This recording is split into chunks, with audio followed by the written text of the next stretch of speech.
How many of you have wondered what a genius you'd be if you could apply everything you'd ever learned? We have, and while that's not very possible, we're here to help you get closer to that goal. To begin with, let us illustrate how unspontaneous we all are in transferring a general principle. For the next 15 seconds, think about as many uses for an elephant as you possibly can.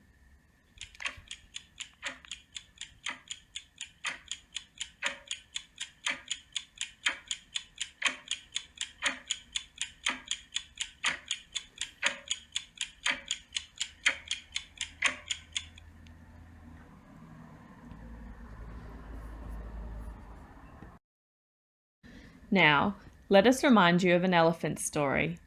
Once upon a time, there were 5 blind men who had never heard of an elephant. One day, they chanced upon one. Because they all approached the elephant in different directions, they came up with a different conclusion about what an elephant was.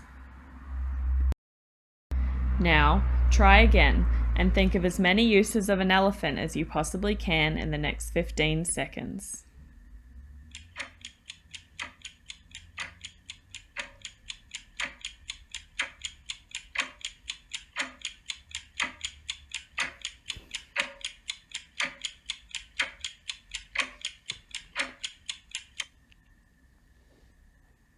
Hopefully, if our story worked, you should have come up with more uses after the story than you did before. What we were trying to illustrate is that transfer does not occur spontaneously.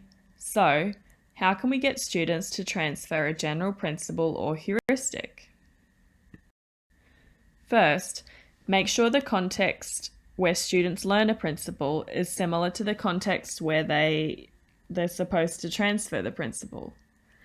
Dedeman found that near transfer, which refers to transferring principles between similar contexts, is easier than far transfer, which refers to transferring principles between different contexts to make transfer as easy as possible for the students. According to Barnett and Ceci, the two contexts should have similar knowledge domains, such as being within the same field of psychology, similar physical environments, such as a school or workplace, similar temporal contexts, such as within the same session, similar functional contexts, such as to solve a problem, similar social contexts, such as being performed individually or in the same social group, and similar modalities, such as a similar method of assessment. Second, just like how we primed you to think about the elephant from different perspectives, prime the students. Gick and Holyoke found that primed participants found a connection between different contexts, while participants who weren't primed did not. Spontaneous transfer is difficult.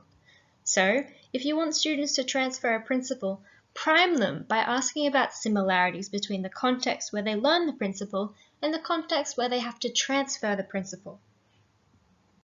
However, seeing the connection between two different contexts may not come instinctively to everyone. As Simons and colleagues suggested, transfer is a skill that can be trained. So give students practice in transferring principles to new contexts. Willingham proposed using many different, familiar, and non-abstract contexts and stating clearly that you want the students to identify the similarities between their underlying structure and not their superficial features. For instance, in 10 seconds, can you identify the similarity between the following two contexts? The first scenario, solving 899 times 899, with the options A, 100, and B, 808,201. The second scenario, figuring out how to open a door that won't open no matter how much you push it.